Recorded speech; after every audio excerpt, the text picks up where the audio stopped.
Hey guys, welcome to another Weekender. In this week's show, we're going to talk about Microsoft's HoloLens and the effect on tabletop gaming. Yep, very interesting. We're going to be talking about the new Harlequins that have came out of Games Workshop. Yeah. And we have a game of the weekend this weekend. We've got Homeland in the studio from Gale Force 9. Looking good. John? Well, I'll be here at some point. Eventually. Eventually, at some point, doing a little bit when we've kicked Sam out of the chair, who's going to be replacing me shortly. And we'll be talking about Angel Giraldez's painting book, which is coming out. And Excellent. its exclusive mini. And it's exclusive mini. And we've got a prize to announce as well. So watch the show and find out if you have won.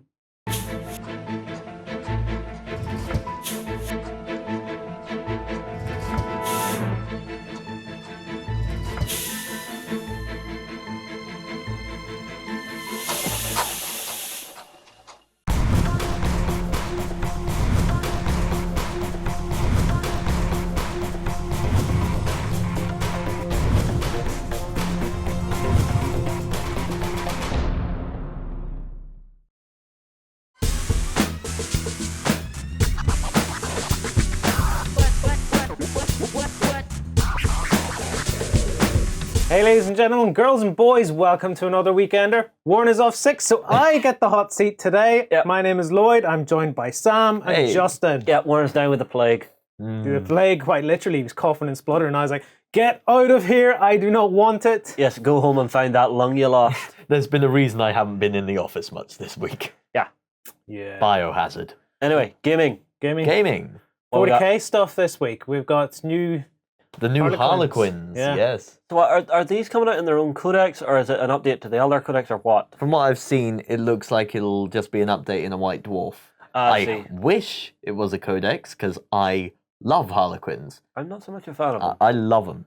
But what's being released now is a new plastic set for the standard troop, and the triumphant return of the Solitaire, and the new Harlequin hero. What do you Okay. mean by return? Well, the the have been around since the year dot in Warhammer, and they used to have their own codex.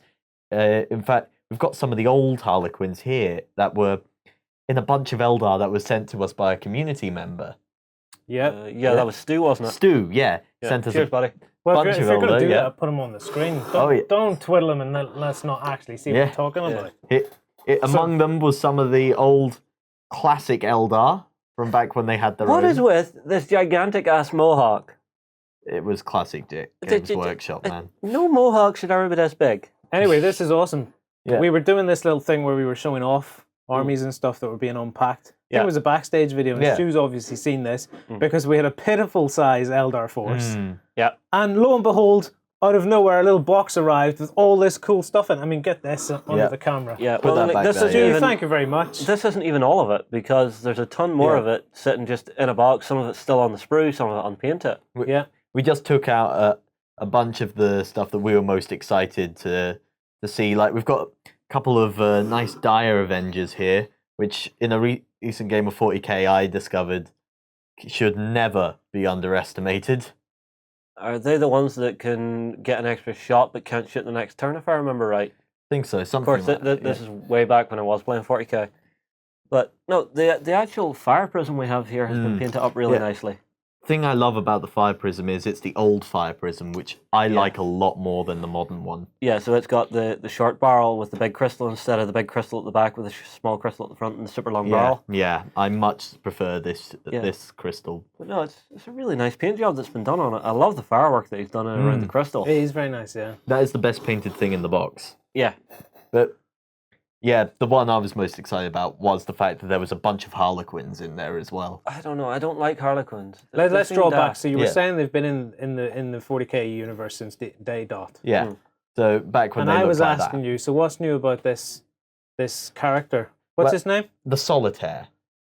The Solitaire is interesting fluff-wise. See, what makes the Harlequins such badasses is they don't need soul stones like regular Eldar, and they don't torture people like the Dark Eldar. The whole thing about the Eldar is they're pretty much doomed to be claimed by Slanesh when they die. So regular Eldar hide in soul stones, and Dark Eldar try not to die. Okay. Harlequins just trust in the faith of the Laughing God, who is the one god, the one deity who can trick Slanesh constantly. Right. Is this why you like them? Yes, I love them. And is this because why of the- you don't like them? I don't like them because they're a little daft. Now, I read a Black Library book a while back. I can't remember the name of it, but it was following an Imperial Inquisitor who had somehow broken into the Black Library and stolen one of the tomes out of there, which was a map of the webways. Okay. And you meet some of the Harlequins in it, and I just didn't like them as characters. What's They not just to like? They didn't gel with me. Running They're around essentially mad. the guardians of the Black Library, but I just didn't like them. Whatever it was. They're dark. People look at them and think they're clowns. They're not. They're dark, mysterious tricksters. And are the only ones in the entire Eldar race who are capable of giving the middle finger to Slaanesh. No, it was the Eldar Yeah. that created Slaanesh. Yeah. With the possible exception of the Whoa, Solitaire. whoa, whoa. They created Slaanesh? Yeah. Yeah, it's Yeah. because of them that you have Slaanesh. Basically, at the height of their culture, they became really decadent, started having pleasure cults. Yes. And because there was such a psychic confluence of so many Eldar in these pleasure cults, that tore a hole in the warp and gave birth to Slaanesh. That's Alright, the, so that's the bare bones of they it. didn't purposefully create it. No. No, they'd done it by accident, but because they created Slaanesh, Slaanesh just thinks Eldar souls are rather tasty. Okay. That's the bare bones. The problem for the Solitaire is no matter what happens, they're doomed to be claimed by Slaanesh. This new character. Yeah. It doesn't matter what he does. Yeah. The whole thing about the Harlequins is they make sure the story of the fall is kept alive in Eldar history. They go from the Dark Eldar counts to Eldar Craft worlds to the Exodite worlds and perform the story of the fall so that Right. no one will ever forget. And the Solitaire is the only one who can play the role of Slaanesh without going insane. And their only hope after death is that the Laughing God will be able to trick Slaanesh and save their soul. Apart from that, they're doomed. Okay. But because of this, they are immensely powerful as well. I think the basic Are background... they fun to play with? Well, from their rules, the rules we've seen for them, they look like they're going to be combat monsters. Yeah, Yeah. this has been Because a if bit of a major you leap. describe them as tricksters, if they're tricksters, I expect them to have some slippery rules and stuff. They've got some very cool things. It's got a 12-inch movement standard. It can never join with anyone else because Solitaire kind of goes with the name. Okay. But it can rush up the board, This who can? They can. the as in- Solitaire. Right, we're talking specifically Yeah, about we're this talking the character. specific. Okay. All Harlequins are good in combat, but Yeah. the Solitaire is especially good. But what they have is they have a special rule, Blitz, which makes him especially good late game. You can essentially declare a Blitz and roll how many dice it is the turn order, and that's how many he can move. And for that turn, he gets 10 attacks as well. What? 10 attacks? I'll assume this is a once per game. So Yeah, once per game. you get to turn 6, you roll D3 or say 5d6. Why would that be once? It just says here when he gets into combat, his attacks jump from 6 to 10. With Blitz, when he sounds declares ridiculously Blitz. powerful Oh, with to be able Blitz. to do it. Okay, Yeah. I see. He's good without it. Well, 3 plus involved saves pretty good too. Yeah, Yeah. he's got that. And Eternal Warrior. Yeah, so you can't just squint him with something big. And of course, like most Harlequins, he's got a hollow field as well, which breaks up his outline and essentially means someone aiming at him just sees a mass of psychedelic colors and patterns. So he's really difficult to shoot. That's kind of cool, actually. What's with all the diamond patterns, though? What is that? Oh, Why dress up like jokers? I would say this is GW's design crew on the warpath again, just going diamonds and stuff everywhere. they're in the motley If I of- draws back to the actual models, right? yeah, Here's Yeah. where my If problem we- with the likes of the Harlequins is. yeah. There's no way I'm going to be able to paint on these diamond patterns myself. And therefore, I'll always look at them and go, look, this one, for example, Mm-hmm. you know, it's painted in different colors, Yeah. but it doesn't have the look. If Yeah. you're not, Well, if you're not going to be able to paint the diamond pattern, you're not going to get the look, and it just winds me up. I don't know. You see, there are ways and means to actually do it and cheat at it, but this is from the era of 40k where it was, I've done this amazing thing, I'm not telling you how I did it. I don't know. What do you think about the actual model update then? Well, so we're going from yeah. you couldn't get these in or in plastic before. Is that No, correct? they were. If we have here are the previous versions. Yeah. Those are just some standard metal Harlequins, and they're getting a new plastic sprue. There's been some tweaks to the sculpt, but nothing too major. Let me see this. No huge differences in the plastic sculpts. Hmm. But I still think they look pretty cool. The thing that'll be interesting to see is this new plastic set modular, or is it all going to be single pose? So part A goes with part B, goes with part C, and cannot go anywhere else. That's one thing I'd be looking for in this, is to see if they've actually done it that you can customize them a bit more. Well, the solitaire, he looks like he's just the shape he comes out in. Yeah. Oh yeah. He looks because of that very unique pose he's in. He's one of the now 3 Harlequin specialist characters that are out there. The others being the Shadow Seer, and here we have a Death Jester. They're the ones who, of course, play death in the little performances. Yeah. So, as you can see, Harlequins are actually pretty badass, other than being far from being clowns. I still just don't like them in the background. They serve essentially the Warhammer 40k equivalent of Loki. I'm just not jazzed up but about Loki them. isn't dressed up like a Joker. He's like... Oh yeah, he's all green and golden stuff. exactly. Only in not Marvel. ostentatious Only at in all. Marvel. Yeah. I guess I'm going by the movies where he's a pretty shrewd, cool dude. Yeah. Most of the time. You know? So I don't know if I would describe them as Loki characters. They're supposed to be like the flamboyant trickster characters from folklore. So every culture has them. Right, well, let's sum it up. You're a thumbs up, Oh yeah. and you are still... I'm still a thumbs down. Oh, you I'd say they'll probably be great kits, but I just don't like this particular character. What Grouch. What about you? It's the diamond pattern. I like the look of it. I'm not going to have the patience to paint it, and therefore I will not have proper looking Harlequins, so I'm not going to bother. Is there another way to achieve motley? Guys, if you've got tips, can you tell us? Yeah, put Or them maybe pictures of your own attempts at it. Yeah, put them below. Now we're going to go for a break, though. And then after the break, we're going to talk about something I'm very interested in. We're going to talk about HoloLens. So we'll Can't see you wait for after this. the break.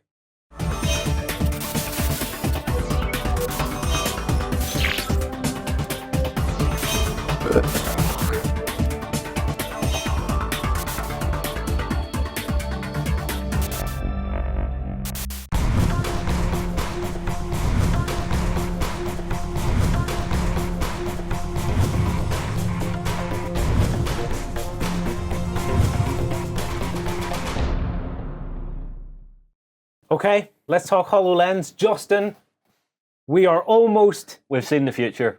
Well, yes, we have seen the future.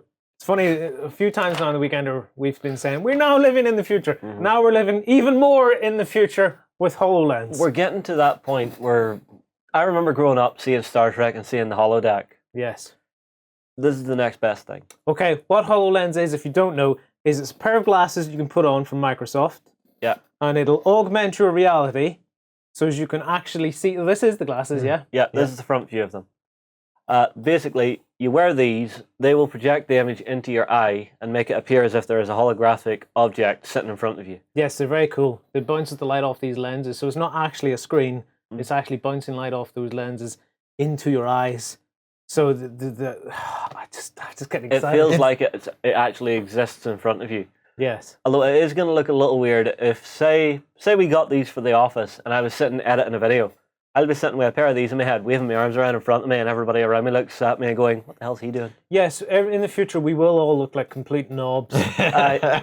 Wow, Justin's ahead of us. Thanks. Sorry. Right, so let's get back to it, right? So augmented reality, it's not Yeah. the same as virtual reality. Virtual reality is when you put on glasses and you just see what's displayed to you, Oculus Rift. Yep.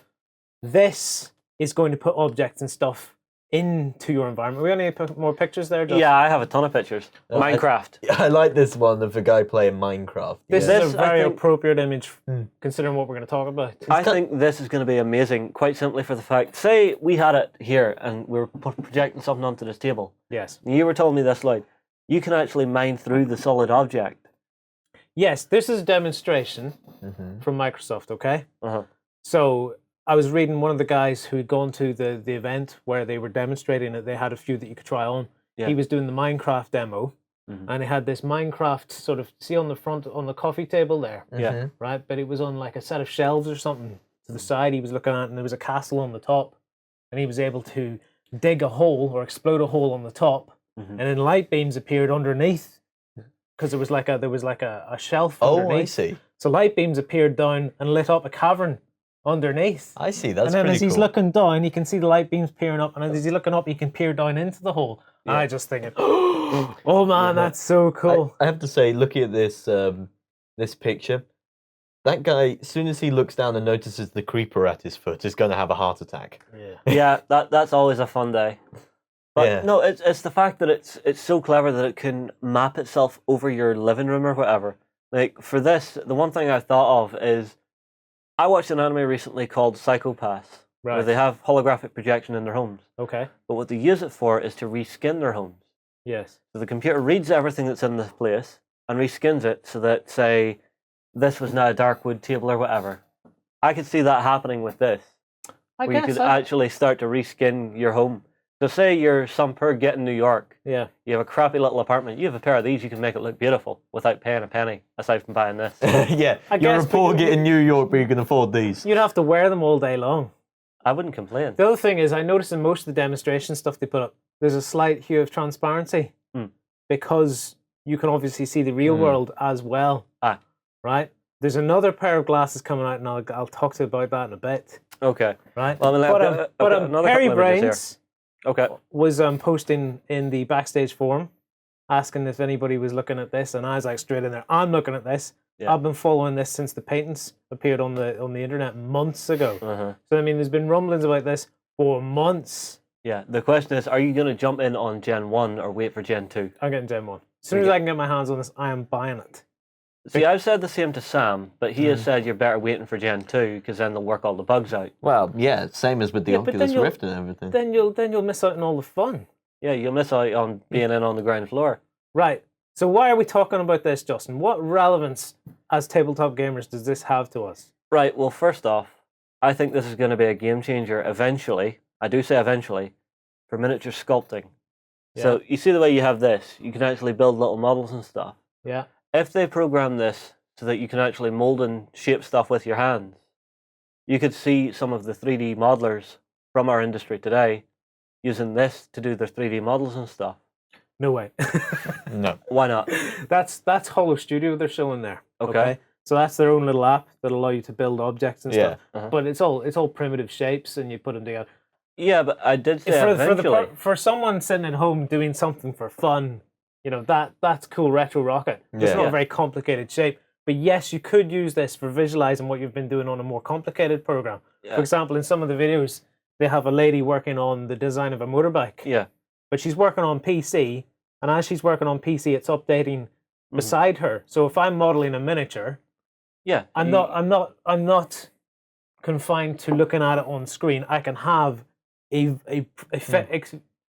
effectively a virtual green beside me. Exactly. And if, as the technology advances on this, I'd say eventually you will get to the point where it'll be able to tell what you're doing with a sculpting tool and allow you to sculpt directly onto that. I'm not so sure. I don't maybe. think it'll move quite that fast. It'll- far away. it'll allow us to- Eventually, but I don't know how. I would say it'll allow us to It hybridize. might be quite fluid, actually. Yeah, because 'cause if- say you had a little If you pedestal. made in your virtual reality program, forget modeling a miniature that's this size. So you're modeling a miniature, say that's the base, Yeah. and you're turning it in screen, and the miniature's like this height, and you're sculpting away at it Yeah. to make it big enough to do it. Yeah. You, So I you want could to actually rotate it. see a hybridization of the traditional sculpting techniques that we use in our industry, Yeah. along with the technological stuff that we're seeing with CAD design and stuff, and basically blend the two together into something beautiful and amazing. I think it's going to be great. We're over-promising at that point because I've watched the videos. I have to take It's some. early days. I have to take some with a pinch of salt. For Yeah. example, I was describing the girl with the motorbike, Yeah. and she walks off the desk to a real motorbike, and suddenly what she's doing starts to appear on the motorbike, and she's making the fuel tank bigger and smaller and stuff like this. And I'm looking at it going, yes, eventually, but you're jumping the gun a bit. Yeah. Whereas the Minecraft stuff, Aye. where it's just mapped onto your table and you're playing around, seems more feasible to me. Yeah. And the other cool could thing work. with the Minecraft thing was, we go back to, in another part of the video, there's a part of the wall, and you can destroy the wall, and then you see the Minecraft environment through the wall. Oh yeah, you throw TNT at your own wall, Yes. and it blows a hole in it. The problem is, with these promo videos, you don't know how much they reflect the actual capabilities of the hardware. Again, and so much it's is just Gen 1, it's a new technology, and it will evolve. Yeah, And most I'd of- say it's going to be a game changer. You see, I'm really skeptical of these trailers to deliver on quite what they promise because I Well- think most of it's just a lot of CGI to grab our Well, imagination. to combat what you're saying, I have read reports Mhm. of people who were at the event.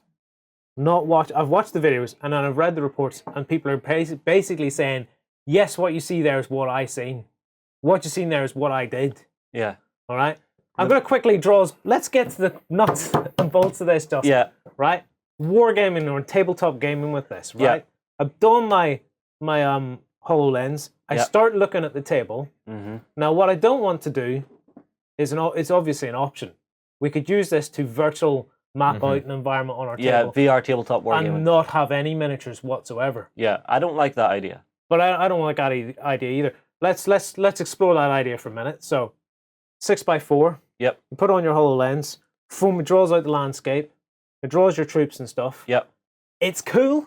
That is cool because then you could have any gaming table you wanted. Yeah, and you don't actually need a table to put it on. Where it 'Cause it might can just fall project the full down is table. in the tangibility of, you're into trying to move troops and Yeah, stuff. I'm around. trying to tell him to go to here, but it's not reading it properly for some reason. Whereas if you're actually moving a miniature and then it's reading it to give you rules updates and stats and stuff, perhaps. Yeah, so what I think is, I think we will find some people getting into the world of wargaming, but in a virtual sense. You see, Whereas I want to get it to work with wargaming in the augmented reality sense, Yes. like Justin's saying. So I put down a point Predator tank. Mm-hmm.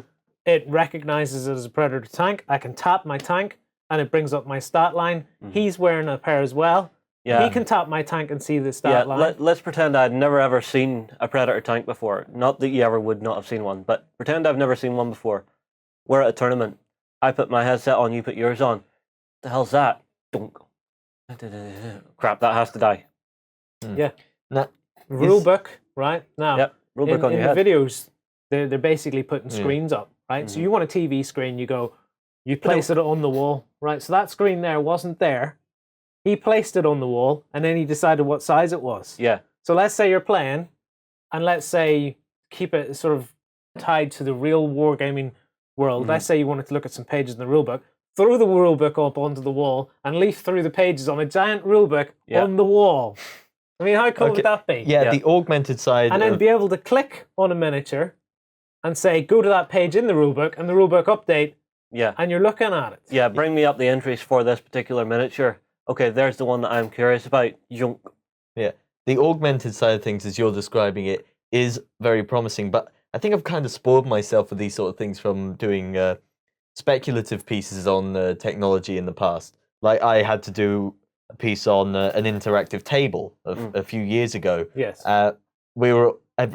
Everyone was discussing how this could be the next stage in wargaming and how 3D environments like this could be the next stage in wargaming. Nothing has let me happened say there. what- So I think I've made myself I'm cynical going to here. address your point, okay? Recently, there's been a video hit YouTube from, I made a note of it here, Legions of Steel, right? Now, it was a game on Kickstarter that didn't fund, but they've obviously kept developing it. Oh, yeah. It looks a bit like, I've never played Legions of Steel, but to sum it up pretty quickly for you, it looks a bit like... It's a table that plays a version of Space Hulk. yeah, it which looks isn't like Space Hulk. So it's just an app. But they were showing it off on probably a Microsoft Surface or something like that in the latest video where they're sizing it and they're moving it around and all. That you need a Surface, okay? And you're restricted to, say your screen's this size. Mm-hmm. That That's you're your play restricted area. to that view and you're looking at the stuff and it's all flat. There's no 3D-ness to it. This just puts 3D stuff in your world, right? I'm going to draw back to wargaming again. I've got my tank that we've discussed about. Yeah.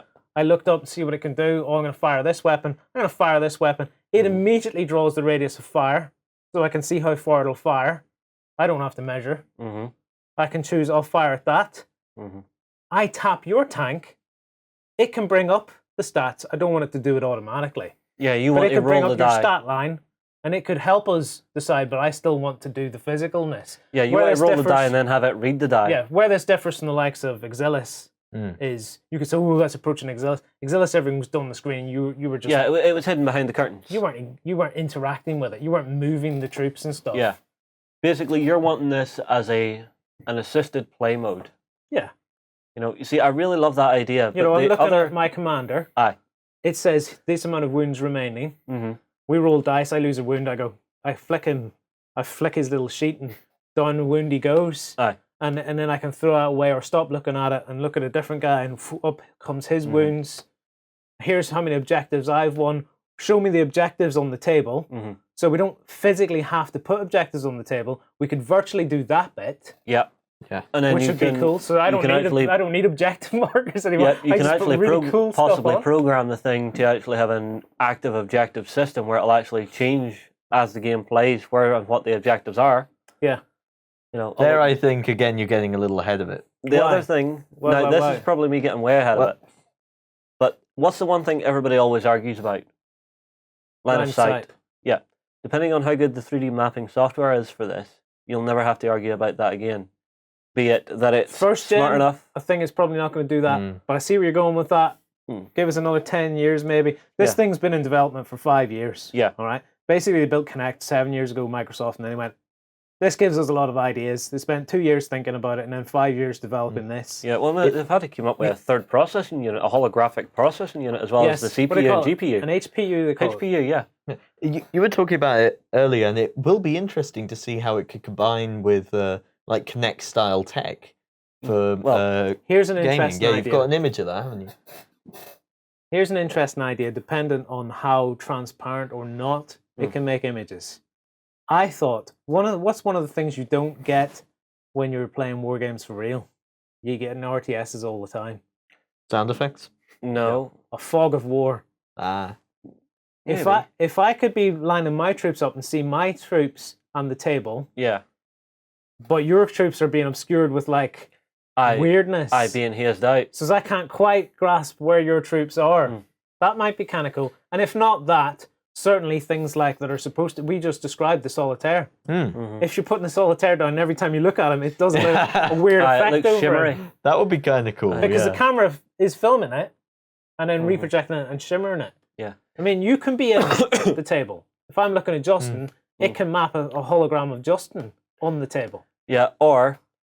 Things like Finally taller than Justin. We've all seen this, where the Martian rover has taken some footage and you're fit to have a look around Mars. Yes, this is another cool thing, right? What is to say this couldn't scan your table, scale it up, and let you actually walk around your gaming table? Well, you need the space to walk.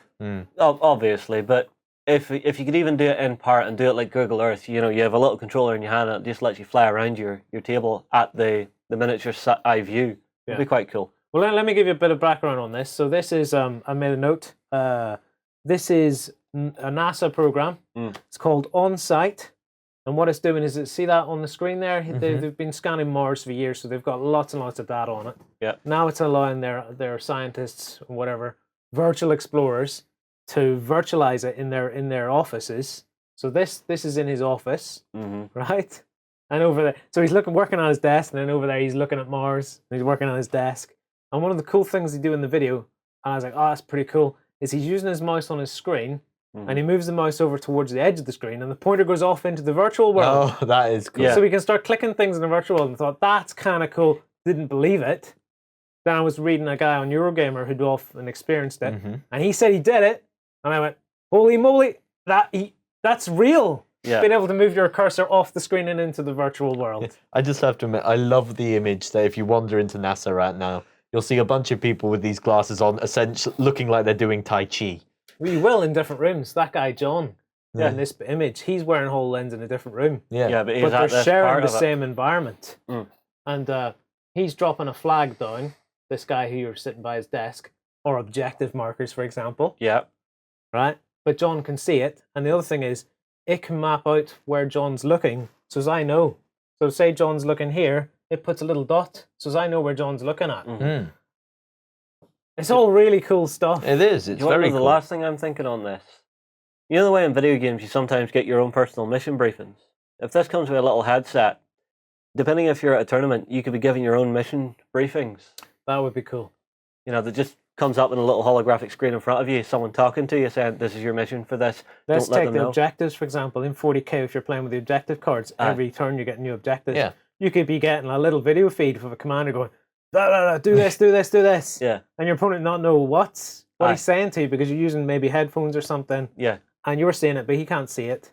Yeah. But you can still share the environment, so as I can see what you see, except for some items that are said to be private. Aye. I mean, it's very, very cool stuff. I think this is going to be a game changer. This is going to be a whole new breed of entertainment system, I would say. I don't think it will have quite the impact you're thinking, at least not straight away. But it does have a lot of promise behind it. I don't know. People thought, oh, iPhone, not a big deal. Look at it today. I think this will catch Next on pretty iPhone. quick. Next iPhone. No, what the stumbling block is will it be able to? Can we program it to recognize miniatures and things like that? At the minute, they're showing it off recognizing flat surfaces and tables and being able to put stuff. Where it would really become useful for wargaming is if it can recognize a tank. If it's smart enough, you could hold a tank up and go like this. This is my Predator tank, and it would recognize it from then on. These are my troops. Okay, now I'm happy you said that because I just thought of Kristen there, and the way with his random looking stuff. the way he converts his stuff, so that he would have to hold it up to the actual HoloLens first, and then program in. This is this. Yes, I know it looks different. Yes, it is this. Yeah, something like that. So as we can still be hobbyists. Yeah. And make what we want. Failing that, we put some sort of marker on it that says this is this. Even a little QR code or something that it would see something and read. like that. But I'm hoping it'll be smart enough. Maybe not in Gen 1, but Gen 2 or whatever. Some way down the line, I could see that happening. But I don't want it replacing us all sitting doing our modeling and stuff. Yeah, but even then, I mean, like we've got this image, which is of a woman set to fix a bit of a busted pipe. Yes. She's got someone on the other end showing her what she should be doing. Yeah, and that's a great example. If you're trying to learn a game. Yeah, or you've if you're got it trying here. to learn to paint or something along those lines, Yeah. or just build a miniature. Yeah. Well, let's take learning a game, for example. Okay. All right. Learning so a game could be very useful. I've got a new set. Yep. My mate, Toby Maguire, All right. sitting in a city somewhere else that I haven't seen in 2 years, but I know he knows how to play this. Put my HoloLens on. I'm looking at my troops and say I ring him up and I Skype him. Toby, I've got my new Dark Eldar force, but I've no idea what I'm doing to play. Can you help me, get up to speed with this? So I throw my rule book over there. I'll throw him on a Skype screen over there. He can see what I'm looking at, and he can start drawing arrows and stuff. Right? Okay, this unit here. It does this, this, and this, and it can move like this and draw arrows and. It moves like 6 inches and stuff like that. Yeah, and the other thing is, if this thing's good enough, eventually it might be able to scan the table. Say you and your mate make mirror tables. Yes. I have my minis on my table playing it out. He has his minis on his. We're on opposite ends of the world, but they connect and actually project. Oh, that's cool. Because I'd thought about that, but I never took it to that conclusion. I thought it would be crap having to move someone else's miniatures around. But you have real miniatures, whereas it shows you the scanned version of his miniatures in your environment. Yes. That's cool. That would be awesome. We're getting too excited about this. Basically, if you ever wanted to play that Star Wars chess game on the round table, this will let you do that. Yeah. But I love that idea of in the future, probably that incredible not Gen 1, connectivity. but there's where we're us. getting. Being able to scan your customized objects, being able to project his objects onto my table so I don't actually have to have him in the room. Yeah, and then we can play half a world away, and instead of being, the man on the last mile of wargaming, no one else to play with but me and my brother, I can connect to an entire community of people. Another thing is there's another image on there about people being able to see what other people are saying. Oh, not sure which one it is. Sorry. It's the one with the Colosseum in it. Oh, yes, I had this up earlier. Now, I dug this up on the internet. I don't know if it's an official image or someone just mocked it up. But in this image, you can see the kid has got the HoloLens on and he's seeing the Colosseum and the stuff on his table. And the father is using a Microsoft Surface or some device like that. And he's able to see what the kids can see. And if you look in the background there's a Kinect looking at the room. And you can see the mum standing behind the sofa seeing what they're seeing. Yeah. It's just really cool it's just giving you windows into the world. But the thing I really like about this is, you see with the two external screens from the lens. Yes. It's not showing what it's seeing, it's showing what they're seeing. So it is mapping properly to have points of view and perspective. Which is great. Yeah. The other thing is, I love the idea of if you're playing Dreadball or something like that, you've got like a 3D virtual scoreboard and stuff. Oh yeah, you could actually have the Colosseum with the fans. You could project fans around you. That would be So pretty cool. you're standing at the table, Yeah. but when you look up, there's fans doing this, and you're like, this is just weird. Yeah, there was Yeah. one other random idea I had for this. You see if this is good enough to map the world around you. Doesn't that mean you could reskin everything in the world around you to whatever you want it? So Yeah, I could be walking around. You're open with that. this. No, but I could be walking around, I mean out and about. Say these got to the point where you would wear them outside the house. Depending on battery life. Yes, depending on battery life. I could have it so that the entire world was skinned to look like an anime. Yes, you could be creepy and do that, I suppose. Yeah. I think that would be funny. That's not creepy. It's funny. Right, now, what was it? I said there was another pair of glasses. What was it you were asking me about at the time? It was a more advanced pair you were talking about. Yes, but I can't remember what sparked it. Anyway, I think we were talking about, transparency, Yes. right? Now, this model, if you go back to the picture of the actual glasses. Yeah, the big pic. Think. So there's this sort of transparent screen here that darkens the room, I guess, to help with the holographic image. And then there's another pair of lenses in there. I assume those are the ones that focus the light into your eyes. Then around the sides, there's like surround sound speakers and stuff, so you can hear holograms and stuff around you. Okay. Okay. Right, which is cool. If you're watching a movie, for example, Yeah. on a TV, and a jet flies through your TV, and then flies off the TV into the room, and then behind you and stuff. Anyway, what I picked up on was the sort of translucent look. I don't know if it'll end up being translucent or if they can make that more solid. But Google's also working on a pair of glasses. Have they been the Google Glass then? The Google Glass isn't this, Okay. right? So there's Google Glass, which is like a little screen. You can Yeah. see the stuff. And you can be a real weirdo and walk around in public and say stuff and then blame it on your Google Glass. Yeah, I've seen that video. But they've invested, what was it, $542 million into something called Magic Leap. Magic Leap. Okay? Okay. Now, it's a pair of glasses that are like more flat to your face, like this. Okay. They're we got- tighter fitting, sort of more like this, really. They're Yeah. closer to your eyes. Aye. And then what I understand is reading what I've read is that they're using fiber optics instead. Right? Fiber optics. Yes. How do they make it so flat and so close to your eyes? You take an Oculus Rift and stick it to your eyes. Yeah. You're not going to see anything. Yeah. Because you can't see anything Yeah. when something's that close. Yeah. Right? But one of the problems with the likes of Oculus Rift is your sense of depth of field is based on the screen. Right? So if I look into the distance, it's the same as looking up Why close. did I look? Why did I just look Yeah. where you Well, I pointed? mean, like, I've used an Oculus. Right. I have given it a try. It takes you about 10 minutes of sitting with this thing on your face before you can actually see what you're looking at, because it's two different screens projecting into your eyes, and it takes a while for it to sync up. Right. So do you know what I mean, right? So if I look at my thumb now, Yeah. you're all blurry. If I look at you, my thumb's blurry. Yes. Actually, I've taken my glasses off, so pretty much everything's blurry. Right? On the likes of an Oculus Rift, the screen's sitting there. Yeah. It doesn't matter what your eyes do. It's the screen that's going to decide what's in focus and what's not. Yeah. Okay? On Google's new thing, Magically, they've got this fiber optic cable Yeah. that spins. It's only like 9 millimeters deep.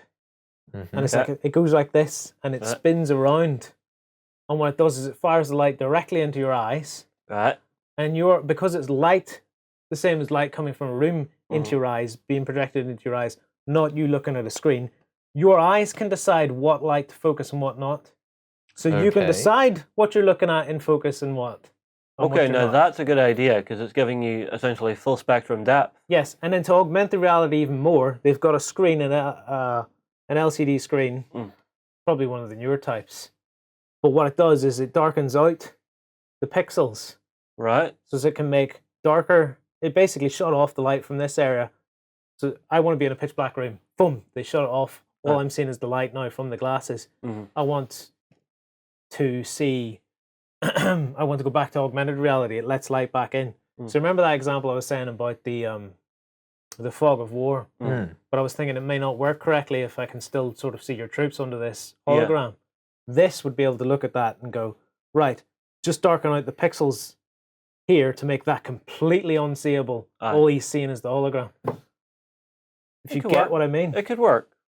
You're then Right. into trying to program in view ranges and stuff, though, so it starts What to do you become mean more view tricky. ranges? Right. Your mini will have a certain area where it can see. That's what's going to break the fog of war to actually let you see a target. Yes. So you're having to start to program it to be clever enough to know what the miniature can see. Yeah, but I don't do the program. The developer does that. I don't care. It just All right. plays. So you're not saying I'm going to create a flambe. I'm going to make someone else cook it. No, and I'm going to wait eat it. till someone else has created this thing where I can move a miniature forward and the fog Yes, of war you're reveals waiting for the itself. chef to cook your filet mignon so you can sit and eat it. Yes. Done. Ta-da! But no, I am loving the look of this tech. It doesn't look as dopey as Google Glass, and I think it's going to be a game changer. It doesn't look as dopey as Google Glass. Even though it's bigger Yeah. on your head, there's something about it just doesn't look as dopey. It actually looks sci-fi. It does look sci-fi. Whereas Google Glass just looks stupid.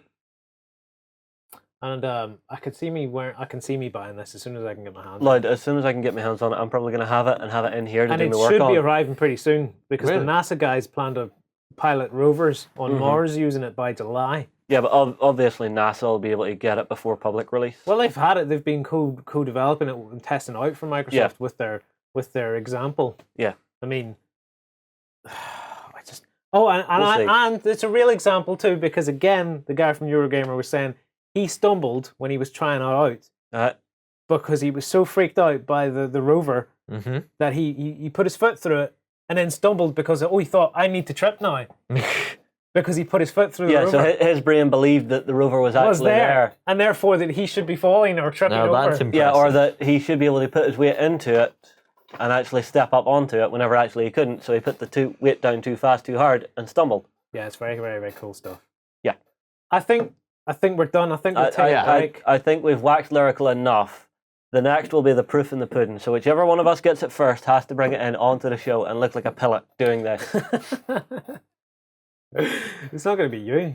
You went PS4, I went Xbox. So this will work with a normal PC. I still play a PS2.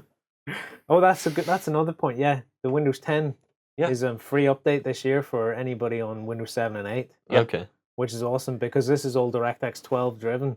Yep. So you're going to need basically Windows 10 or an Xbox. Yeah, or to stream something content. running that way. Although this has its own GPUs and stuff. Yeah, it's got its own CPU, GPU, and HPU. So All it's got in that three one little processors. thing. It's just like, what? All in there? Letter Sam. I know you're an English student. Just this is tech. It's okay. It's okay. It's okay. Yeah. For me, RAM means a type of sheep. I do not get computers. We'll explain it to you during the break. Okay.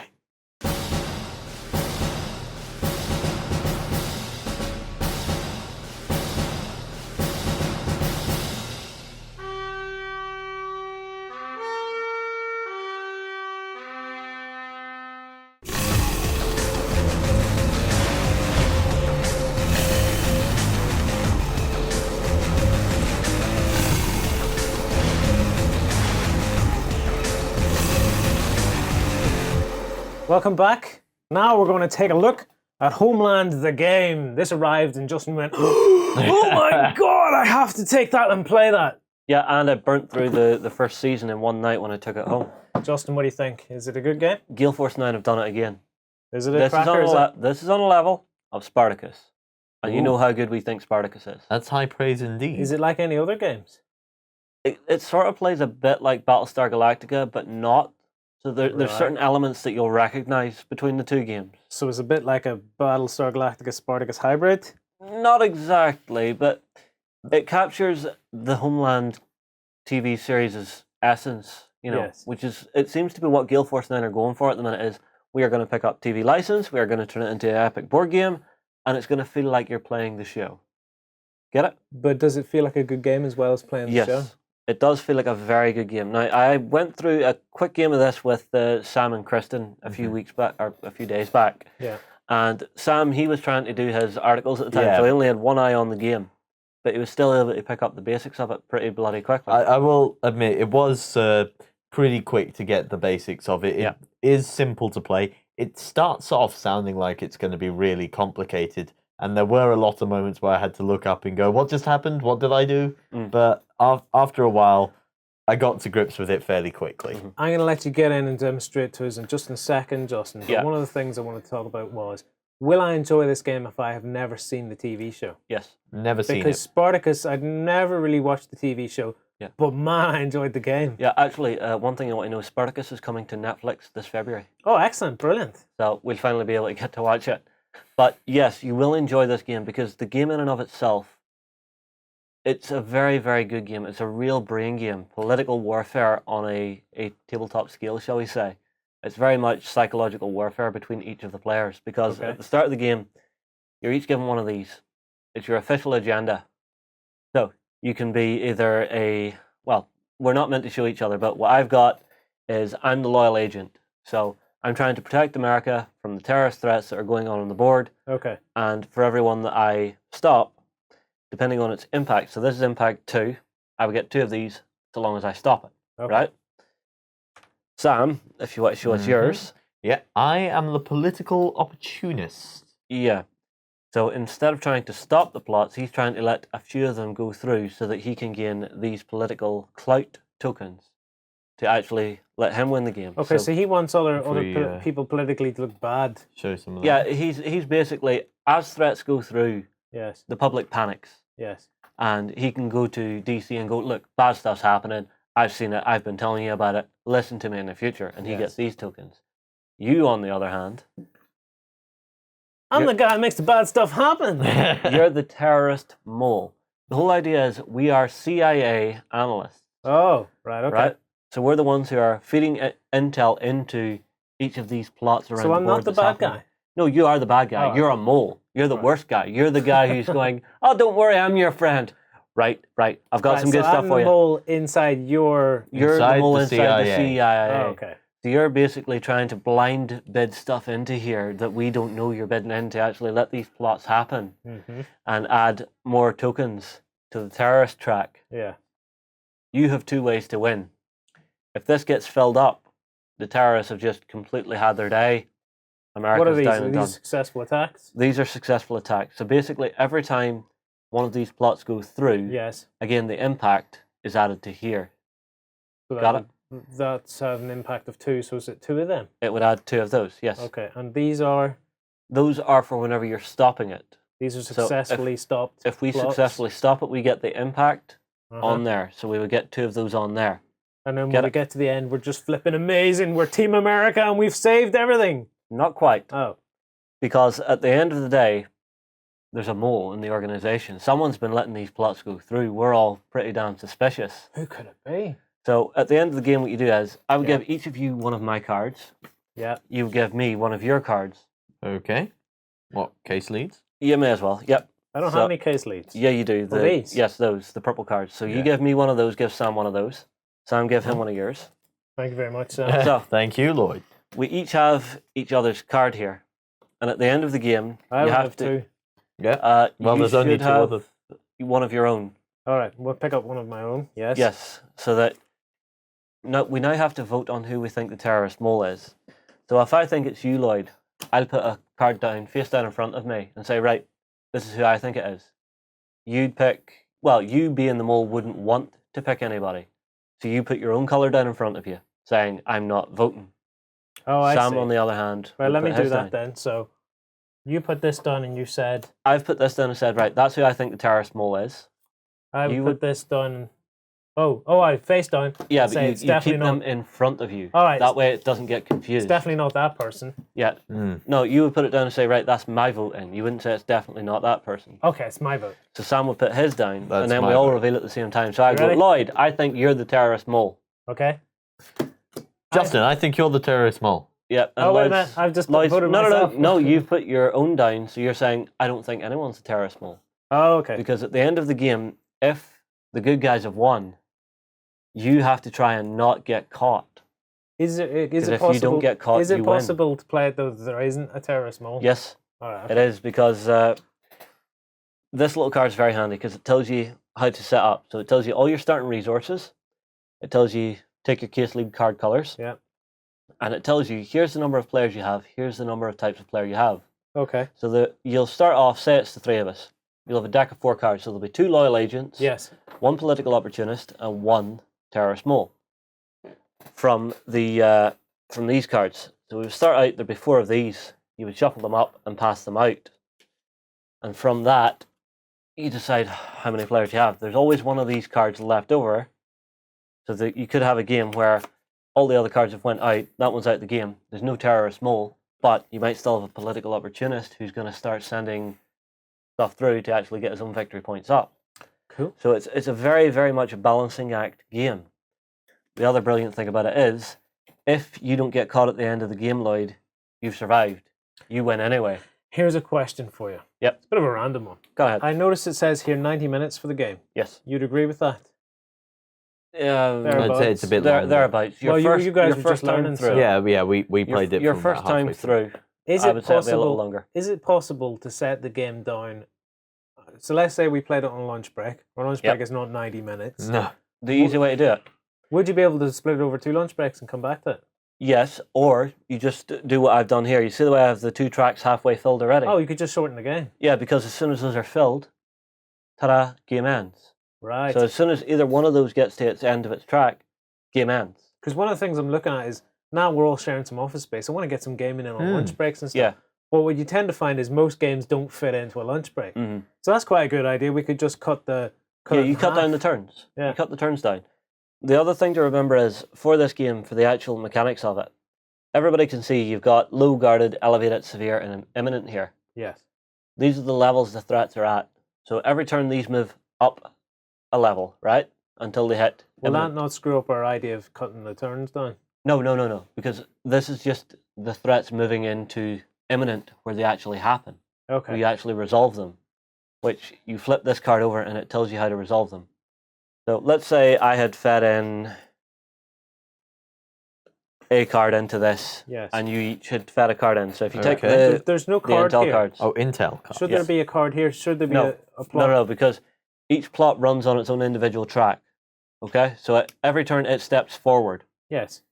right? But As soon as it then- hits imminent, But I'm saying there's no plot. Should there be one on every track? no, because each turn you only get 1 for each player in the game. All right. So if So there's you 3 of start. us, You start start the turn. with. You start with how many going? For us 3, because there's Right. 3 players. Okay. Start of each turn you'll get 3 more, because there's 3 of us. All right. So we very quickly go from nothing to its full. Yeah. And So then as you, it's you will resolved- start to fill it up, and Okay. the things will be moving forward. So let's say we've all played into this, and it's time to sort it out who has stopped it or not. So I've played a card in, I know Sam's played a card in, and we've got the one random card at the very start. So we take this, that's its impact, and that is its complexity. So it sits like this. This and this get added together to make a 10, right? Yes. Mm-hmm. And what we're trying to do is we're trying to come up with blue numbers equals to 10, which we haven't done. We've got a 5 here, but somebody has played in a red card, so that goes to 12. So you're trying to beat the number Was that that this me? is. Did I play in the red card? You would have, because you're the mole. Although, if Hence, you were hence the similarity in some respects to the likes of of Galactica, yes. Galactica. It's also very similar to a card game I played. I think it was called Camelot or something like that, where someone would sabotage missions by throwing in Yeah. negative vote cards. I don't think The I whole played thing that as is, well. Lloyd, you have to be very clever being the mole. Because if we start to recognize, right, every time Lloyd puts into one of these terrorist threats here, it goes through. Right? Let's start bidding a lot of blues into his and see if we can start to stop them. So it's very much tactical. So you can get caught out midway through the game. I know it's him. I know it's him. And then you have a couple of other little cool mechanics, because you have soldiers and you have agents, Yes. which let you either have a look at the plot or the actual deck that's being built up around a card. So if I sent in a soldier, I could recon it. All right. That's cool. So I can gather some intel. Yeah. So you can actually say, right, Lloyd's been feeding into that like nothing else. He's either really trying to stop it, or he's trying to make sure it goes through. I'll have I a want to look closer at that. I'll have a closer look at that. Whereas with the agents, they'll add +1 to the blue number. Yeah. But they let you have a look at the plot, which is this card. So it tells you its impact on the front side.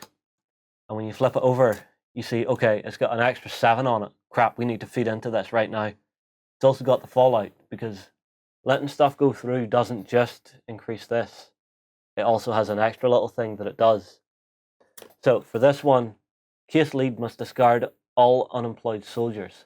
So if a soldier's unemployed, he's back at base. If he's out in the field, he's fine. But it'll affect, say, you, the case lead. Because at the start of each turn, we have to claim one of these threats. So say at the start of my turn, I claim that one. That's now mine.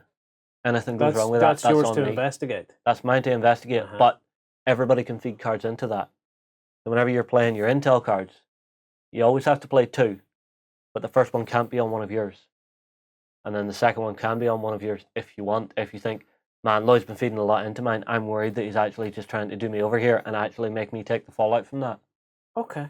So it's very, very tactical. It's a really fun game. You've won me over, Justin. You've won me over. I wasn't trying to win you over. I was just trying to show off the fact that Gale Force 9 have done it yet again. I mean, like, there's actually a little leaflet in that box, I believe. Yeah, there is. Which is announcing two of the new games that Gale Force 9 are going to be doing soon. So, no way. Yes, way.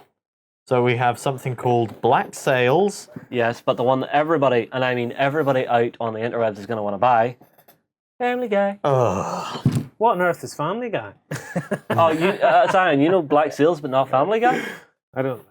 What is Black Sails? Actually, I just actually do not know. I've seen it on Amazon Prime. I've been meaning to watch it. I think it's a pirate show. It looks like a pirate show because it looks like Skull and Bones. I actually did the quick look for it when I saw this, and it's I think it's supposed to be like a prequel to Robert Louis Stevenson's Treasure Island. Oh, which I'm all for. I love Robert cool. Louis Stevenson's writing. That could be cool, but the fact that they've Did you ever see Guy that possibly. Treasure Island in space? Yes, yeah, the Disney movie. Treasure Planet. Yeah. No, there was like a mini series when I was a kid. You know when there's a bit based on Tangent Time. It's a bit based on British TV, right? Okay. Okay. Maybe I'm too old. But anyway, when I was a kid, during the summer holidays, they'd show these mini series. Right. You know, so after Why Don't You Club, on would come this thing that was like Treasure Island in space, and it was just following this kid, and it was this weird donut-shaped spaceship that was on a lake. Before and stuff. my time, thank God. No, unfortunately, before my time, because that sounds kind of cool. I don't know what it was called. If anybody's seen this thing, it was like Treasure Island in space, but maybe it wasn't. Maybe in space because it was on the sea. It had like a big silvery donut ship thing. I don't know what it is, but I totally want to watch it again. That actually sounds pretty cool. So what decade was this in? Because I can probably find it for you. It must be the 80s. The 80s. All right. No wonder I was a baby. I wasn't even born. Yeah. Oh, I Anyway. don't know why I bother talking to you. That's Homeland. It's looking to be a brilliant game. I'm excited with what Gale Force 9 is doing by picking up more and more of these TV series. What's the final thoughts, guys? This one, big thumbs up for me. I'm going to say it's as good as Spartacus. I wouldn't go that far, as I think there's almost a bit of a unfair advantage to the terrorists sometimes when If the terrorist is Warren. If the terrorist, but apart from that, it's a very good, simple game that captures the feel of the show, from what I've heard anyway. It sounds like it's good. Well, there is another expansion for Spartacus now, which is looking really cool. Another one? Yeah. So there's now 2 expansions for it, which is... It's adding another house and some more rules, because the last expansion added those 4-man fights in the gladiatorial arena, so I'm waiting to see what this one actually adds to it as well. I'm looking forward to seeing that. Yeah. Anyway, we've talked a lot here about this. I think we'll move on and take a quick break, and then we'll be right back.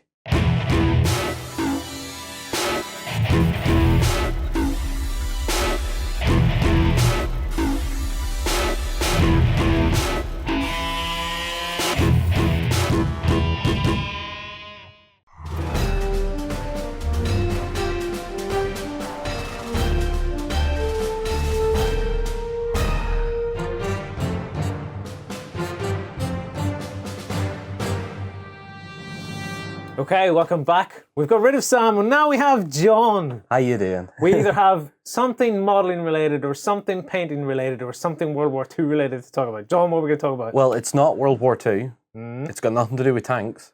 What? Really? I know, right? Scary. That doesn't happen often. Yeah, we're going to be talking about Mr. Giraldez's book.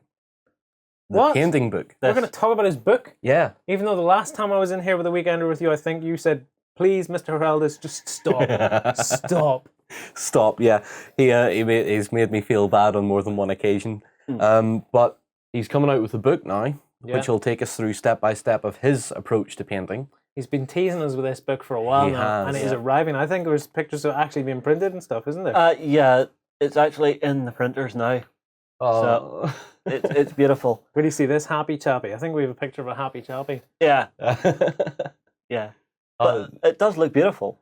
It's going to be fantastic. Angel, you're very calm there. Just the thumbs up and the grin. Yeah. Yeah, I just thought you'd been jumping around. Yeah, it's arrived. It's happening. For any of our sharp ideas, you're seeing little sneak peeks there of what's going to be in the book just at the bottom of this picture. You know, and here I think we've had a few more.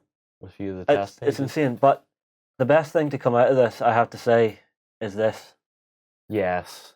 The Joan of Arc exclusive that's coming out with this. Now, John, you were excited about this exclusive pre-order miniature. So you can only get this by pre-ordering the book, I take it? Yeah. And it's limited quantities. And once it's gone, like the book. Now, there's some confusion about the book. Do we know, is the book limited quantities or is it just the miniature or what's going on? There's a lot of people on the topic that we have up, which has the video, that are saying that the book's limited quality as well. And a lot of people are... Limited quality. Limited quality. I'm sorry, Angel. I'm sorry. I'm not sorry. Yeah, it's a lot of people are saying that the book is going to be limited as well as the miniature with it. So once they're gone, they're gone. And a lot of them are saying that it's because it's more of a personal project that Mr. Giraldez has done himself. Yeah. Which is fine. This is his baby as far as I understand. Yeah, this is him going, here are all the secrets in this mystical, magical tome. Here you go, Mr. Lyons. And please send me. I'm going to be sat the night of the pre-order. I'm going to be sat F5, refreshing the page F5, until it says pre-order now, and then that's it. I'm ordering it straight away. You guys are suckers for shiny syndrome. Really, the book is probably amazing. Yeah, the pre-order miniature. You're like, but the book, John, the book. Yeah, I'll get to the book. But the miniature. But look at her. She's gorgeous. Awesome. Yeah. I like Joan of Arc in her other iterations, but not as much as this one. Just I like this pose, that sort of casual over the shoulder, I'm about to kill you sort of look. Yeah, well, I mean, like I was chatting to you about this earlier, and you said this is a lot closer to her original concept art. Yeah, there's some concept art of her sort of looking over her shoulder. I think it was in one of the first rule books. Yeah. And that's the pose I wanted for her all the time because I like the fact that it's very stoic and very sort of calm at the same time. I don't like a lot of action poses. Well, you mentioned sitting there getting ready to click. As it stands, at the point of filming, it's the 2nd of February this is coming out on. Yeah. You know, the pre-orders announcements have arrived essentially a week early. Yeah. It's Monday coming is the day you can actually go, I want it. Yeah. So although you can pre-order, there's other stores and stuff that have already taken pre-orders from it. Yeah, but knowing John, he'll want to go direct to the source to order it. Absolutely. You know, because half time that's the best way to do it, because then you know, okay, if I order from the source, I know I'll get my hands on it. I will pay extra if Mr. Giraldez is watching this and he signs my copy. I will happily pay more for it just because he can write a little sarcastic message to me. Yeah, I told you. Keep trying. I told you so. Keep trying, Angel. Just to back you up, actually, Ben has noted down here it is a one-off run. Yeah. It says once it's gone, that's it. Yeah. There's going to be a lot of people going, I'm getting. Yeah, but you see, it's called Art Book 1. Yeah, yes. That suggests to me that Angel in next year or the one after is probably going to be busy working away on Art Book 2. Well, he's got a lot of letters to get through. Because remember, Angel likes to show you how to paint from A to Z. Yeah, but it's Angel Giraldez. You see what he did there? A to Z? Yes, I see what he did there, Justin. I do see what he did. But what about the book? What about the book? I'm excited about the book. I'm looking forward to it. Definitely. You know, because, I mean, like, yes, we do video tutorials. Yes. But sometimes you want to just sit down with a cup of coffee, just sit down on your sofa, big painting book in front of you going, so that's how you do that. Yeah. You know, and just look at the pretties as well. It's what I did when the Forgel Masterclass Volume 1 came out. Exactly. I sat for days reading that thing. Well, video and books written have their advantages. Video, you can actually see it and watch it. Yeah. But one of the disadvantages of that is if you want to find a particular bit, you're sitting jumping around trying to find it. Whereas in a book, you can look over and quickly scan through it and go, that's the bit that I'm at. Yeah. Here's my book. Here's my mini. Aha. The other thing is that, well, why I want to add the book to my collection is because all my painting books up to now have been from the realistic point of view. Yep. So I have the Forge World book and I have several other articles that I look at from time to time. Yeah. And this is one of the books that I look at and go, how am I going to do something a bit more high end?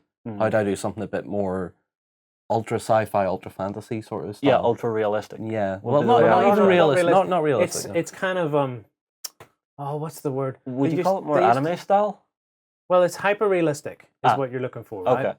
Yeah, When, especially when you're talking about animated movies and stuff, the likes of Finding Nemo is hyper realistic. Yeah. it's very vibrant. It's very bright. Yes, it's not realistic. Gotcha. It's hyped up. Yeah. Okay. I understand. It's kind of that style that I'm looking at, and it's something that I would like to get into within the next few months, especially if I manage to get this book. I have a feeling the website might crash with everyone hammering the pre-order button. Yeah. Possibly. Yeah, I'm gonna log on just to see that. Just see if it's down. Thomas White is down. Yeah. I mean, like, how many times have websites broken whenever things like this come out? You know, because in our industry, there's always the next big thing coming. But when it's something like this, everybody's going for it at the one time, trying to get it. And it does break the internet at times. Damn you, internet traffic! Yeah, I think we've actually broke the Infinity website a few times. Shh, don't blame us. I probably was. Probably too much traffic. Boom, go get it now. I'm sure when Project Ice or when Operation Ice Storm came out, everything sort of went on the website a little bit. Yeah. So excited. Very excited. Yeah. Excited. Very. I'm this close to buying myself. Interested. Oh no, I'm gonna just read his. Yeah. Oh, you're going to be the cheap I'm sod, not gonna then deny you don't someone. get the I'm not pre-order gonna mini. deny someone else the book that they want. Is that right? When I can read his. But I want the mini. I want the mini as well. So John can paint it after having read it. I can paint it after having not read it, and he can smack me in the back of the head going, "No, you did it wrong." With the book. Yes. With the book. It's It's quite a weighty looking book. after I've put it into a protective titanium case, and then I'll hit you with it. Because I'm not getting a scratch on that thing. If you scratch my copy, you're going to be in some trouble. What? Right, excellent stuff. John, it wasn't a very long segment, but you're back tomorrow. I am, yeah. Because I'm going to have you in the Weekender XLBS, and I'm going to be talking about some Romans and stuff. Romans on Bears. Romans and Bears. Yeah. So if you want to come over, I haven't forgotten. Don't interrupt. I know we're getting to. If you want to come over for the XLBS show tomorrow on Sunday, it's like a whole new version of this show, a whole other version where we're going to talk about other stuff. Specifically, I'm going to talk about Romans for some reason, which we'll find out tomorrow. But before we go, we have a winner, Justin. Do you Yes, want to we do, because let us know who's won what? with the season end of Flames of War for the Win having now hit, we're waiting to get Dave across. We have a final winner to announce for an open fire box set, and the winner is Wild Child from BOW. Oh, Jamie Dancing. Congratulations, mate. We will see about getting that out to you as soon as possible. Do not forget to get in touch, and if you don't know how, go to beastsofwar.com. There is a bar along the top of the screen with a little contact drop down. Contact Beast of War, claim prize, send it in, and we'll get it out to you as soon as we can. Congratulations. We need to make t-shirts that say, I did the Jammy Dance courtesy of Beast of War. And we'll be sending them off to the prize winners as well. See, Get pictures of them to send we back. just need to put that big sparkly image of Lloyd on it from the awards show. Lloyd, Jammy Dance. Oh, do you see what you've just done, though? You've asked for every winner to send a picture of them in their jammies to us. Ew, perfect. That's a bit weird. Right, anyway. No, of them wearing the t-shirt. Are you? Yeah, I suppose. I don't know. It'd be funnier to see them in their jammies. And now you've endorsed it. All right, Who's guys. weird now? Justin's trying to wrap up. Yep. Shall we wrap up, gentlemen? No, let's keep giggling. Yeah. Keep giggling. No, really. No, really. If you are going to come on and join us tomorrow, it'd be great to see you there. Until tomorrow, have a great day of gaming.